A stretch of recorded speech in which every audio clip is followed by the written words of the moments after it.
اسلام میں کوئی بادشاہ نہیں اور کوئی رعایا نہیں، حکمرانی صرف اللہ کی ہوتی ہے۔ ہمارے ذمہ یہ کام ہے کہ اللہ کے احکام کی پیروی کریں اور دوسروں سے بھی پیروی کروائیں۔ اپنے آپ کو آزاد سمجھو، آزادی سے اپنی عبادت کرو، تمہارے مندروں کے دروازے کھلے رہیں گے، کسی مسلمان کو مندر کے اندر قدم رکھنے کی اجازت نہیں ہوگی۔ یہ الفاظ ہیں محمد بن قاسم کے جب وہ سندھ میں فاتح بن کر داخل ہوا۔ کیا آپ ہمیں مسلمان ہونے پر مجبور کریں گے؟ ایک ہندو نے پوچھا۔ نہیں، محمد بن قاسم نے کہا، ہم تمہیں مذہب تبدیل کرنے پر مجبور نہیں کریں گے۔ ہمارا مذہب ایسا ہے کہ تم جب اسے عملی صورت میں دیکھو گے تو اپنے ہاتھوں مجبور ہو جاؤ گے کہ اس مذہب کو قبول کر لو۔ شہر کے لوگوں سے کہہ دو کہ تمام ڈر اور خوف دلوں سے نکال دیں اور باعزت زندگی بسر کریں۔ انہیں یہ بھی کہہ دیں کہ کسی نے غداری کی یا کسی بھی طرح ہمارے اعتماد کو ٹھیس پہنچائی تو اسے عبرتناک سزا دی جائے گی۔ عرب اور ہند کے تجارتی تعلقات اگرچہ پرانے تھے اور تاریخ اسلام کے مطابق اسلام یہاں پہلے بھی پہنچ چکا تھا، لیکن جیسے ہی بنو امیہ برسر اقتدار آ گئے تو فتوحات کا سلسلہ بڑھنے لگا اور خلیفہ ولید کے عہد میں گورنر حجاج بن یوسف نے اس طرف اپنی توجہ مبذول کی۔ اس وقت سندھ پر راجہ داہر کی حکومت تھی۔ راجہ داہر سے قبل چندر اور چچ حکمراں تھے اور یہ بدھ مذہب کے پیروکار تھے، مگر راجہ داہر ہندو مذہب کا شدت سے قائل تھا۔ اس نے تمام برات صرف ہندوؤں کو دی اور بدھوں پر اپنا ظلم و استبداد روا رکھا۔ تاریخ میں اس کے لیے متکبر اور جابر کے الفاظ لکھے ہوئے۔ وہ اپنے خاندان کے علاوہ کسی اور کے سر پر پگڑی دیکھنا پسند نہیں کرتا تھا۔ گھوڑے پر عام رعایا کو سواری کرنے کی ممانعت تھی۔ اس کی ہر دھرمی ظلم، جبر، تشدد سندھ پر حملے کا باعث بنا۔ ناظرین، اس دور میں مکران مسلمانوں کے قبضے میں تھا۔ 730 میں کچھ لوگ مکران کے گورنر سعید بن اسلم کو قتل کر کے راجہ داہر کے پاس پناہ گزین ہو گئے تھے۔ جب حجاج بن یوسف نے، جو اس وقت عراق کا گورنر تھا، ان کی واپسی کا مطالبہ کیا تو اس نے انکار کر دیا۔ بدھ مت کے پیروکار اس کے ظلم سے عاجز آ چکے تھے، اس لیے انہوں نے ایک وفد حجاج کی خدمت میں بھیجا اور راجہ داہر کی شکایت کی اور ساتھ ہی عربوں کو سندھ پر حملے کی دعوت دی۔ حجاج فتوحات کو بہت پسند کرتا تھا۔ وہ اسلامی سلطنت کی عملداری میں توسیع کا خواہش مند تھا، اس لیے اس نے موقع غنیمت جان کر اس طرف توجہ کی۔ تاریخ داں طبقہ سندھ پر حملے کی وجوہات میں ایک وجہ یہ بھی بتاتا ہے کہ لنکا کا راجہ نے حجاج کی دوستی حاصل کرنے کے لیے لنکا میں مقیم عرب تجار کی چند لاورث لڑکیاں اور بیش قیمت تحائف حجاج کو بھیجے۔ یہ جہاز ساحل کے ساتھ ساتھ آ رہے تھے کہ دیبل کے بحری قزاقوں نے انہیں لوٹ لیا۔ ایک مسلم لڑکی نے حجاج کو دہائی دی۔ حجاج کو اس کی اطلاع ہو گئی۔ اس نے سامان کی واپسی اور لڑکیوں کی رہائی کا مطالبہ کیا تو طاہر نے جواب دیا کہ بحری قزاق خود مختار ہیں، میرا ان پر کوئی اختیار نہیں۔ ناظرین، یاد رہے کہ یہ خلیفہ ولید بن عبد الملک اول کا زمانہ تھا۔ حجاج نے اس سے سندھ پر حملہ کرنے کی اجازت طلب کی۔ ولید اس حملے پر راضی نہ تھا کیونکہ اسے خدشہ تھا کہ سندھ کا علاقہ غیر سرسبز ہے، اس لیے مہم ناکام نہ ہو جائے۔ کچھ پس و پیش کے بعد ولید نے راجہ داہر پر حملہ کرنے کی اجازت دے دی۔ حجاج نے ایک فوجی لشکر عبید اللہ کی قیادت میں سندھ روانہ کر دیا۔ یہ جرنیل جب شہید ہو گئے تو اس کے بعد بدیل، جو عمان میں تھا، کو دیبل پہنچنے کا حکم دیا۔ ان کے ساتھ 3000 کا لشکر تھا جو مکران کے راستے دیبل پہنچا۔ بدیل کو بھی شکست ہوئی اور شہید ہو گئے۔ حجاج کو پے در پے 2 جرنیلوں کی شہادت اور شکست کا ازحد افسوس ہوا اور اب وہ جان چکا تھا کہ سندھ کی فتح کے لیے ایک غیر معمولی صلاحیت کے حامل جرنیل اور لشکر کی ضرورت ہے۔ چنانچہ اس کی نگاہ انتخاب عماد الدین محمد بن قاسم، جو رشتے میں اس کا چچا زاد بھائی اور داماد بھی تھا، پر پڑی، جو اس وقت فارس کا حاکم بھی تھا۔ محمد بن قاسم اس وقت نوجوان تھا اور اس کی عمر صرف 17 برس تھی، مگر وہ ایک بہترین قائد تھا اور انتظامی امور پر گہری نظر رکھتا تھا۔ فن سپاہ گری اور شجاعت میں اعلیٰ مقام رکھتا تھا۔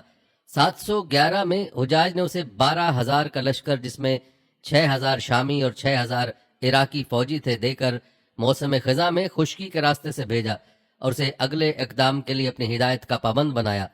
اس کے لشکر جرار میں پتھر برسانے والی ایک منجنیق بھی تھی جس کا نام عروس تھا۔ کہا جاتا ہے کہ اس منجنیق کو حرکت میں لانے کے لیے 500 افراد مامور تھے۔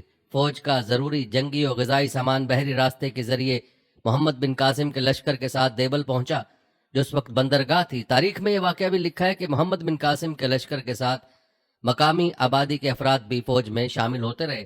اس طرح 18,000 کی فوج نے دیبل کی بندرگاہ کا محاصرہ کر لیا۔ یہ محاصرہ تقریباً 3 ماہ جاری رہا۔ مقامی لوگ جو دیبل کے قلعے میں محصور تھے، ان کا خیال تھا کہ جب تک قلعے کے مندر کے کلس پر جھنڈا لہراتا رہے گا وہ شکست نہیں کھا سکتے، کیونکہ ان کا دیوتا اس وقت تک ان کا مددگار ہوگا۔ جب محمد بن قاسم کو ان عقائد کا پتہ چلا تو اس نے عروس کے ذریعے پتھر برسانے کا حکم دیا، جس سے کلس ٹوٹ کر جھنڈے کے ساتھ نیچے آ گرا۔ اب شہر کے لوگوں کی ہمت پست ہو چکی تھی اور مسلمان فوج کی ہمت بلند ہو گئی تھی، جس کی وجہ سے وہ قلعے کی فصیل تک پہنچنے میں کامیاب ہو گئے تھے۔ شہریوں نے تھوڑی بہت مزاحمت ضرور کی تھی، مگر مسلم فوج کے عزائم دیکھ کر وہ ہتھیار پھینک چکے تھے۔ اس طرح عظیم جرنیل نے 4000 مسلمان آباد کیے اور ایک مسجد بھی تعمیر کرائی۔ تاریخ پاک و ہند میں روایت بتاتے ہیں کہ دیبل فتح کرنے کے بعد محمد بن قاسم نے نیرون اور سیستان فتح کیا، اس کے بعد سیون فتح کیا اور حجاج کی ہدایت موصول ہوتے ہی راجہ داہر سے مقابلے کے لیے اروڑ کی جانب روانہ ہو گیا۔ اس دوران عراق سے بھی 2000 کے لشکر کی کمک جو کہ تازہ دم تھی اروڑ پہنچ چکی تھی۔ جنگی آداب کے تحت محمد بن قاسم نے ایک اعلیٰ سطحی وفد مذاکرات کے لیے راجہ داہر کے پاس بھیجا، مگر وہ مصالحت پر آمادہ نہ ہوا اور کہنے لگا کہ فیصلہ بذریعہ تلوار ہوگا۔ یوں اس نے جنگ کو ترجیح دی۔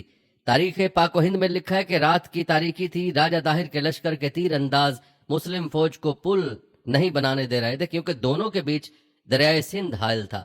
الغرض اروڑ کے مقام پر دونوں افواج کا آمنا سامنا ہوا۔ داہر ہاتھیوں کے جھرمٹ میں آیا، اس کے پیچھے 10,000 سوار فوج تھی اور 30,000 پیدل سپاہ تھی۔ تاریخ اسلام میں کہتے ہیں کہ فریقین بڑی شجاعت کے ساتھ لڑے، کئی ایک خونی مارکے ہوئے، مگر مسلمان کامیاب نہیں ہو رہے تھے، کیونکہ مسلم فوج کے سامنے ہاتھیوں کی دیوار تھی۔ تب انہوں نے بارود کو آگ لگائی، جس کے سامنے ہاتھیوں کی دیوار مٹی کی طرح ڈھہ گئی۔ راجہ داہر کی فوج بدحواس ہو کر بھاگی، خود راجہ داہر کا ہاتھی بھی بدک کر بھاگا اور ندی میں کود پڑا۔ مسلمانوں نے ہاتھی پر تیر برسانے شروع کیے۔ فیل بان نے ہاتھی کو اٹھایا، مگر وہ سیدھا قلعے کی طرف بھاگا۔ داہر کی فوجوں نے برابر مقابلہ کیا، کئی سردار بے جگری سے لڑے مگر مارے گئے۔ یہ دیکھ کر راجہ داہر کی ہمت بڑھی اور وہ پیدل ہی میدان جنگ میں وارد ہو گیا اور آخر کار وہ بھی مارا گیا۔ یہ دیکھ کر راجہ داہر کی ایک رانی 15,000 سپاہیوں کو لے کر قلعے میں محصور ہو گئی، لیکن جب اس نے دیکھا کہ اب شکست ہو چکی ہے یا شکست یقینی ہے تو جوہر کی رسم ادا کرتے ہوئے اپنی زندگی کا بھی خاتمہ کر لیا اور اروڑ بھی مسلمانوں کے ہاتھ آ گیا۔ روایت بتاتی کہ اس عظیم فتح کے بعد محمد بن قاسم برہمن آباد پہنچا۔ راجہ داہر کا بیٹا جے سنگھ یہاں حکمران تھا۔ یہاں بھی ہندو فوج قلعہ بند ہو کر مقابلہ کر رہی تھی۔ کہتے ہیں کہ جے سنگھ اس معرکے میں شریک نہیں تھا۔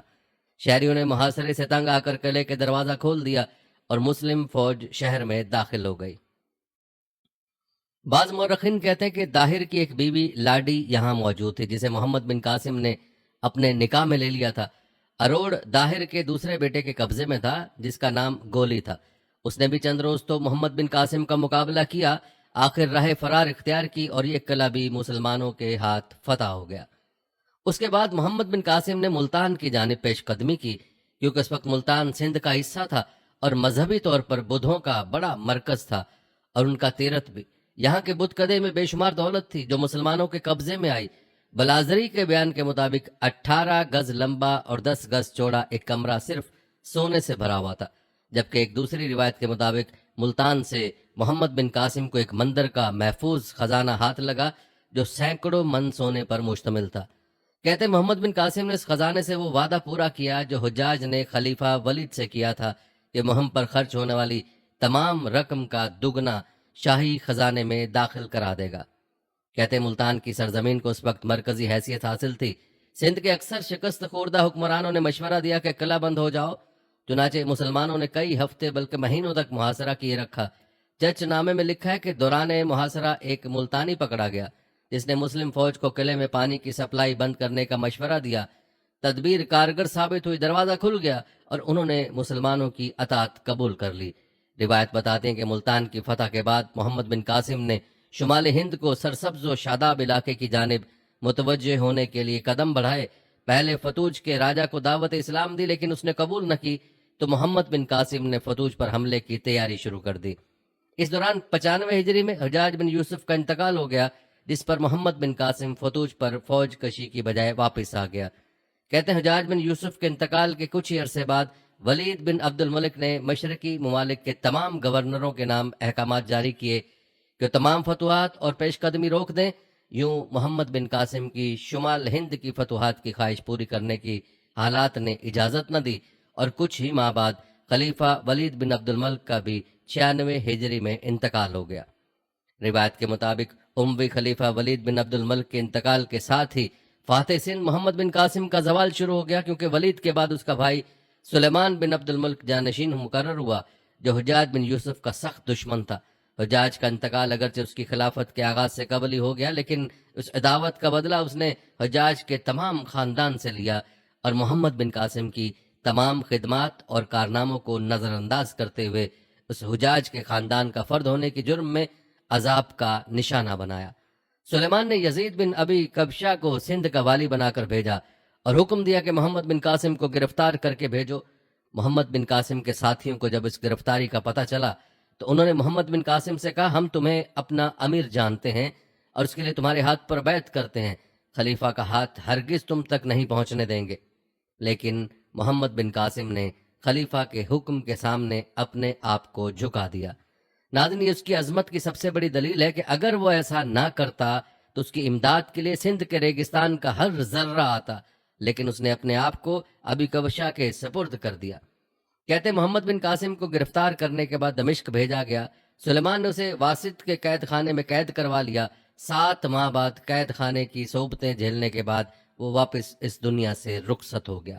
اس طرح محسن سلطنت کے خلیفہ نے قدر نہ کی اور ایک عظیم فاتح محض ذاتی عداوت و دشمنی کی بنا پر زندگی سے ہاتھ دھو بیٹھا، لیکن اسے جنگی صلاحیتوں، جرت اور حسن اخلاق کے باعث ہندوستان میں جو کارنامے انجام دیے وہ تاریخ میں سنہری حروف سے لکھے گئے ہیں۔ اگر محمد بن قاسم کی صلاحیتوں کو استعمال کیا جاتا اور اس کو ذاتی دشمنی کا نشانہ نہ بنایا جاتا تو شاید اسلامی دنیا کا نقشہ کچھ اور ہوتا، لیکن افسوس کہ تاریخ میں ہمیشہ مخلص لوگوں کے پاؤں کاٹے گئے ہیں، جس سے دنیا اسلام کو عظیم نقصان پہنچا ہے۔ ناظرین، تاریخ اسلام میں لکھا ہے کہ محمد بن قاسم جس قدر بہادر تھا، یہ مرد آہن اسی قدر عام زندگی میں خوش مزاج، ملنسار، بامروت اور رحم دل تھا۔ اس نے کم سنی کے باوجود اپنی فہم و فراست کا بروقت استعمال کیا، ہر قدم سوچ کر اٹھایا۔ فتح کے بعد انسانوں کو روندتا ہوا نہیں گیا، بلکہ جس نے اس سے پناہ کی درخواست کی اسے پناہ دی۔ اسے تھوڑے ہی عرصے میں سندھ کی معاشرت کو بدل دیا۔ اس کی مذہبی رواداری نے عوام کے دل موہ لیے۔ اس نے مظلوم بدھوں کو قید سے آزادی دی اور ایک عمدہ قسم کا نظام حکومت دیا۔ ناظرین، آپ کو بتاتے چلے کہ محمد بن قاسم کی موت کے حوالے سے کئی روایت اور کہانیاں بیان کی گئی ہیں۔ ان میں سے کہانی یہ بھی ہے جو چچ نامہ میں یوں بیان ہوئی ہے۔ کہا جاتا ہے کہ سندھ کے حکمران راجہ داہر کو جب اموی سالار محمد بن قاسم کے ہاتھوں شکست ہو گئی تو ان کے 2 بیٹیوں سوریہ اور پریمل کو محمد بن قاسم نے راجہ کی ہلاکت کے بعد خلیفہ ولید بن عبد الملک کے پاس دارالخلافہ بغداد روانہ کر دیا۔ خلیفہ ولید بن عبد الملک نے جب بڑی بیٹی سوریہ سے خلوت کا ارادہ کیا تو سوریہ نے چال چلی اور خلیفہ سے کہا کہ محمد بن قاسم پہلے ہی ان کے ساتھ خلوت اختیار کر چکا ہے، چنانچہ وہ اب خلیفہ کے شایان شان نہیں رہیں۔ غصے میں خلیفہ کو تحقیق کا ہوش نہیں رہا اور انہوں نے اسی وقت محمد بن قاسم کے نام پروانہ جاری کیا کہ وہ جہاں کہیں بھی ہیں خود کو کچی کھال میں سلوا کر دارالخلافہ کو واپس ہوں۔ محمد بن قاسم نے ایسا ہی کیا اور دارالخلافہ کے راستے میں ہی 2 دن بعد ان کی موت ہو گئی۔ ناظرین، یہ کہانی کتاب فتح نامہ سندھ عرف چچ نامہ میں بیان کی گئی ہے۔ روایت کے مطابق اس کے بعد راجہ ڈاہر کی بیٹی کا ایک طویل خطاب ہے جس میں وہ محمد بن قاسم کی عادل حکمرانی کی گواہی دیتی ہیں، مگر ان کی ہلاکت کی سازش رچنے کو اپنے والد کا بدلہ قرار دیتی ہیں۔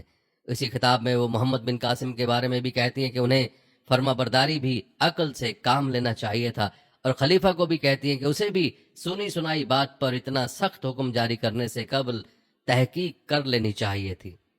ناظرین، چچ نامے کے مطابق راجہ ڈاہر کی بیٹی نے یہ بھی کہا، دانا بادشاہ وقت پر واجب ہے کہ جو کچھ بھی دوست یا دشمن سے سنے اسے عقل کی کسوٹی پر پرکھے اور دل کے فیصلوں سے اس کا موازنہ کرے۔ وہ مزید کہتے ہیں کہ پاک دامنی کے اعتبار سے محمد بن قاسم ہمارے لیے باپ اور بھائی جیسا تھا، اور ہم کنیزوں پر اس نے کوئی دست درازی نہیں کی، لیکن چونکہ اس نے ہند اور سندھ کے بادشاہ راجہ ڈاہر کو برباد کیا تھا، اس لیے ہم نے انتقاماً خلیفہ کے سامنے جھوٹ بولا تھا۔ اسی چچ نامے میں درج ہے کہ اس پر خلیفہ نے غضبناک ہو کر دونوں بہنوں کو دیوار میں چن دینے کا حکم دیا۔ البتہ محمد بن قاسم اور راجہ ڈاہر کی بیٹیوں کی ہلاکت سے متعلق اس پوری کہانی پر مورخین کو اعتراضات ہیں۔ یاد رکھیں، تاریخ میں ایسی بہت سی سازشیں موجود ہیں کہ اسلامی تاریخی شخصیات کو بدنام کرنے کی ناکام کوششیں ہوتی رہی ہیں، اور یہ کہانی بھی اسی طرح کی سازش کا حصہ معلوم ہوتا ہے جس میں اسلامی کرداروں کو بدنام کرنے کی کوشش کی گئی ہے۔ ناظرین، محمد بن قاسم کی فتح سندھ کے حوالے سے ایک اہم سوال یہ بھی ہے کہ آیا سندھ میں اسلام محمد بن قاسم کی فتوحات کے ساتھ آیا تھا، یا تاریخ میں پہلے بھی سندھ کے علاقے میں اسلام آ چکا تھا؟ اس حوالے سے بعض مورخین کا ماننا ہے کہ محمد بن قاسم کے آنے سے جنوبی ایشیا میں اسلامی دور کا آغاز ہوا، سندھ فتح ہوا، اور یوں واقعات کا ایک لمبا سلسلہ شروع ہوا جو بالآخر پاکستان کے قیام پر منتج ہوا۔ مگر مختلف تاریخی حوالوں کے مطابق پیغمبر اسلام کی آمد سے قبل بھی عرب تاجر بر صغیر میں رہائش پذیر تھے، اور کچھ کے نزدیک یہاں کی مقامی خواتین سے شادیاں تک کر رہے تھے۔ کتاب the great Mughals and dear India میں مصنف ڈرک کولیئر اس حوالے سے لکھتے ہیں کہ انڈیا کے جنوب مغرب میں مالابار کے ساحلی علاقے، موجودہ کرناٹک اور کیرالہ میں عرب تاجر یہاں پہلے سے مقیم تھے، اور جب خطہ عرب میں اسلام آیا تو ممکنہ طور پر ان عربوں نے بھی اسلام قبول کیا ہوگا۔ اپنی کتاب کے ابتدائی میں انہوں نے خطہ بر صغیر میں اسلام کے پھیلنے کے حوالے سے متعدد نظریات کا ذکر کیا، جس میں ہجرت، تلوار، خوف، صوفیہ کے عمل اور تبلیغ، سماجی رتبے کے حصول اور پرامن روابط مثلا تجارت اور باہمی شادیاں شامل ہیں۔ چنانچہ وہ اس علاقے میں پہلے سے عربوں کی موجودگی کا حوالہ دیتے ہوئے 712 عیسوی میں محمد بن قاسم کی آمد سے کہیں قبل بر صغیر میں اسلام کی آمد کا عرصہ متعین کرتے ہیں۔ ناظرین، کتاب فتح البلدان 9ویں صدی عیسوی میں عباسی دور حکومت میں تحریر کی گئی، اور اسے اسلامی فتوحات کی تاریخ کی اہم ترین اور مستند کتابوں میں شمار کیا جاتا ہے۔ اس کتاب میں مصنف احمد بن یحیی البلازری نے محمد بن قاسم کی ہلاکت کے بعد واقعات خصوصی تفصیل سے بیان کیے ہیں، اور یہ بھی بتایا کہ کیسے بہت سے مفتوحہ علاقے مسلمانوں کے ہاتھ سے نکلے، واپس فتح ہوئے، کسی نے واپس اپنا پچھلا مذہب اختیار کر لیا تو کسی نے مسلمانوں سے اپنا معاہدہ توڑ لیا۔ محمد بن ہارون النمری کا تقرر چچ نامہ کے مطابق سن 86 ہجری میں ہوا، اور محمد بن قاسم کا سندھ پر حملہ 93 ہجری یا 712 عیسوی میں ہوا۔ اس حوالے سے تاریخ خاموش ہے کہ اگر یہ واقعہ پیش آیا تو کس سال میں ہوا، اور یہ کہ اس واقعے کے کتنے عرصے بعد محمد بن قاسم نے سندھ پر لشکر کشی کی۔ اس کے علاوہ اگر حضرت عمر کے دور سے لے کر ولید بن عبد الملک کے دور تک کا جائزہ لیں تو کہہ سکتے ہیں کہ سندھ پر محمد بن قاسم کی لشکر کشی کئی دہائیوں طویل سلسلے میں تازہ ترین کوشش تھی، جس میں انہیں کامیابی بھی حاصل ہوئی۔ پھر تاریخ کی کتب میں یہ بھی تذکرہ ہے کہ اس وقت الافی یا الوی گروہ کے کئی لوگ مکران میں آ بسے تھے۔ ان میں سے ایک کو حجاج کے عملدار سعید بن اسلم کلابی نے قتل کیا تھا۔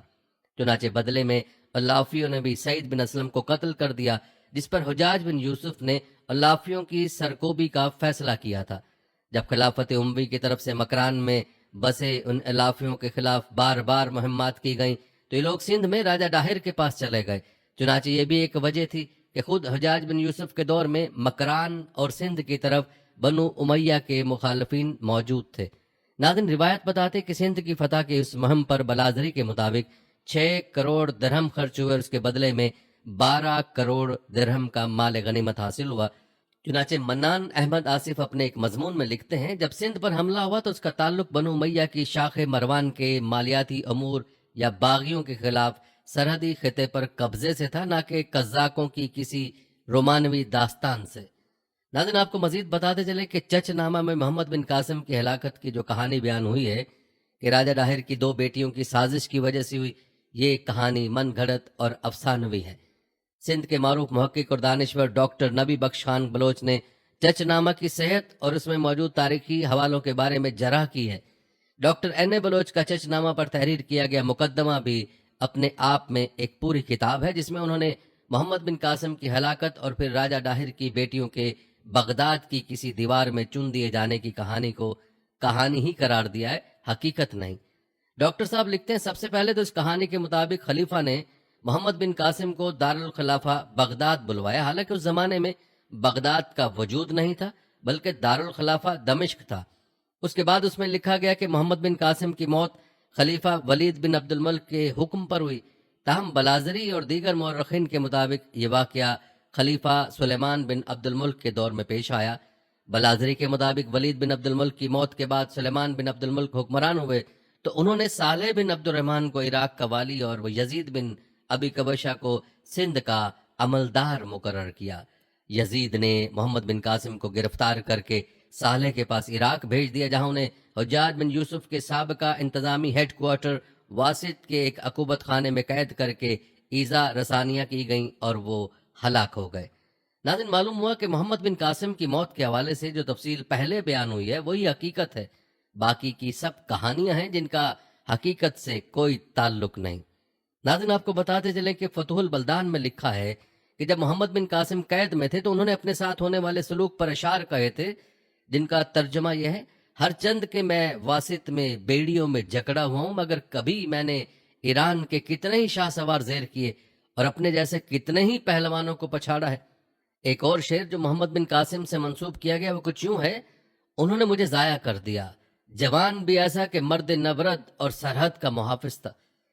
ناظرین، ان اشعار سے محمد بن قاسم کی معزولی اور ہلاکت سے اس دور میں ہونے والی سیاسی سازشیں اور آپسی دشمنیاں بھرپور انداز میں عیاں ہو جاتی ہیں۔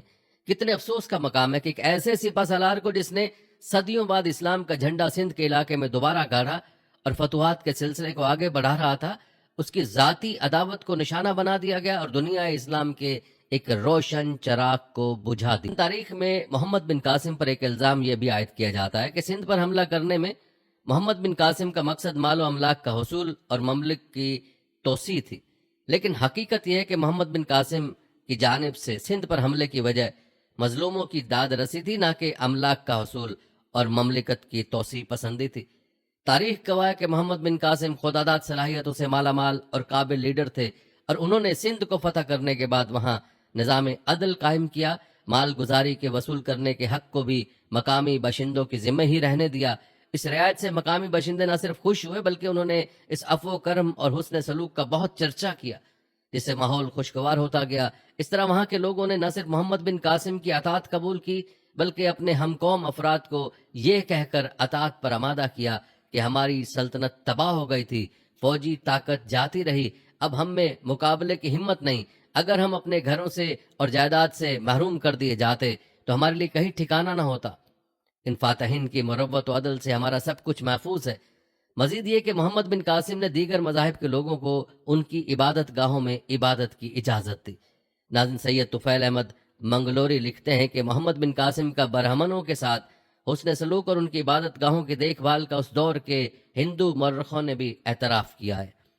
کہا جاتا ہے کہ محمد بن قاسم نے یہاں کے غیر مسلم باشندوں کو وہی حیثیت دی جو صحابہ کرام نے اہل ایران کو دی تھی، یعنی نکاح اور ذبیحہ کے علاوہ تمام امور میں ان کے ساتھ اہل کتاب کا سا برتاؤ کیا۔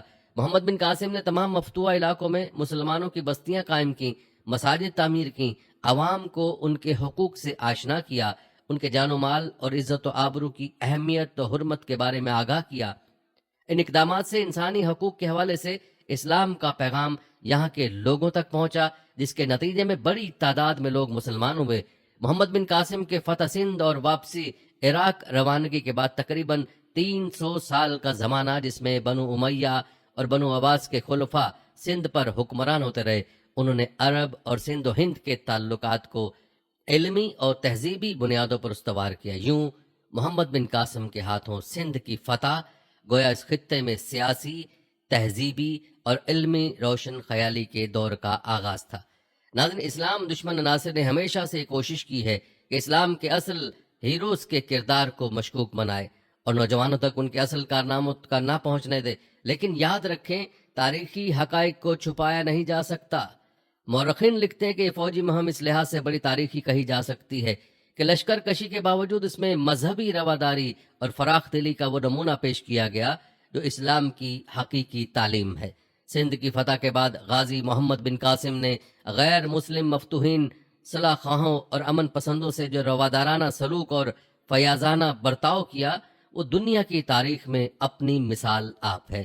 اس طرح سندھ کو باب الاسلام بننے کا شرف حاصل ہوا اور یہاں کے لوگ ظلم و بد امنی کے سیاہ دور کے خاتمے کے بعد رواداری، انسان دوستی، حسن سلوک اور اسلام کے مثالی عادلانہ نظام سے آشنا ہونے کے بعد جوک در جوک دائرہ اسلام میں داخل ہوئے۔ سندھ اسلام کے نور سے منور ہوا اور یہ علاقہ باب الاسلام کہلانے کا حقدار قرار پایا۔ مولانا قاضی محمد اطہر مبارک پوری محمد بن قاسم کی رواداری، حسن سلوک اور عدل و مساوات کے ہندو معاشرے پر اثرات کے حوالے سے لکھتے ہیں، ہندوستان کے عوام و خاص اپنے اس عادل و منصف اور بے نظیر امیر کے لیے مدتوں تڑپتے رہے اور اس کی جدائی اور موت پر ان کی آنکھیں یوں روئیں کہ ان کے آنسو محمد بن قاسم کے مرثیے کا عنوان بن گئے۔ اس طرح الہ آباد یونیورسٹی کے سابق ہندو پروفیسر ڈاکٹر ایشوری پرشاد نے محمد بن قاسم کی عسکری مہمات پر جہاں تنقید کیا وہاں یہ بھی لکھتے ہیں کہ سندھ پر محمد بن قاسم کا حملہ تاریخ کی رومانوی داستانوں میں سے ایک ہے۔ اس کی جرت مندی، بہادری اور فوجی مہمات کے درمیان اس کے روادارانہ، شریفانہ برتاؤ اور آخر میں اس نے نوجوانی میں سپاہ گری کے جو جوہر دکھائے، اسے اس کی ذات سے بڑی امیدیں بندھ گئیں۔ محمد بن قاسم نے اپنے جھنڈے کے نیچے ان جاٹوں اور میدوں کو جمع کیا جو ہندوؤں کی غیر روادارانہ حکومت سے عاجز تھے اور بہت ذلت برداشت کر رہے تھے۔ وہ گھوڑے پر سوار نہیں ہو سکتے تھے، ان کے لیے اچھے کپڑے پہننے کی ممانعت تھی، انہیں ننگے سر رہنے کا حکم تھا۔ اس ذلت کے باعث وہ محض لکڑہارے اور غلام بن کر رہ گئے تھے۔ ان کے دلوں میں اپنے حکمرانوں کے عدم روادارانہ اور غیر منصفانہ برتاؤ کے باعث ایسا عناد بھرا ہوا تھا کہ انہوں نے اپنی قسمت کو ایک اجنبی فاتح محمد بن قاسم کے سپرد کر دیا۔ ناظرین، تاریخی روایت بتاتی ہے کہ اہل ہند محمد بن قاسم کی موت اور اس سے بچھڑنے پر روئے اور اس کی تصویری یادگار قائم کی۔ نامور ہندو محقق ڈاکٹر تارا چند اپنی کتاب ہسٹری آف انڈیا میں محمد بن قاسم کی مذہبی رواداری، فراخ دلی اور یہاں کے غیر مسلم باشندوں کے ساتھ اس کے حسن سلوک پر تبصرہ کرتے ہوئے لکھتے ہیں، مسلمان فاتح محمد بن قاسم نے مفتوحوں کے ساتھ رواداری اور فیاضی کا سلوک کیا، ہندو پجاری اور برہمنوں کو مندروں میں پرستش کی آزادی فراہم کی، ان سے حسن سلوک کا مظاہرہ کیا۔ روایت کے مطابق فتوحات کے بعد غازی محمد بن قاسم نے مختلف علاقوں میں مساجد قائم کی، جن میں ایک مسجد دیول میں قائم کی جہاں 4000 مسلمانوں کو آباد کیا، اور دوسری مسجد اروڑ کے مقام پر قائم کی جو ہندوستان کی سب سے قدیم اور پہلی مسجد کے طور پر جانی جاتی ہے۔ اس کے آثار آج بھی دیکھے جا سکتے ہیں۔ تاریخ گواہ ہے کہ غازی محمد بن قاسم اور مسلم فاتحین کی اس خطے میں آمد سے ظلم و بد امنی، جبر و استحصال، غلامی اور ناانصافی کے تاریک دور کا خاتمہ ہوا، کفر و شرک، اصنام پرستی کا سورج غروب ہوا، صنم کدے نعرہ توحید سے گونج اٹھے، صدیوں سے رائج باطل اور ظالمانہ نظام سے لوگوں کو رہائی ملی۔ یہ خطہ توحید کے نور سے منور اور اسلام کی تہذیبی، ثقافتی اور معاشرتی اقدار سے روشن اور معمور ہوا۔ تاریخی روایت کے بیان کرنے کا مقصد یہ ہے کہ آپ لوگوں پر واضح ہو جائے کہ محمد بن قاسم کی فتوحات کا ان علاقوں پر کیا اثر ہوا۔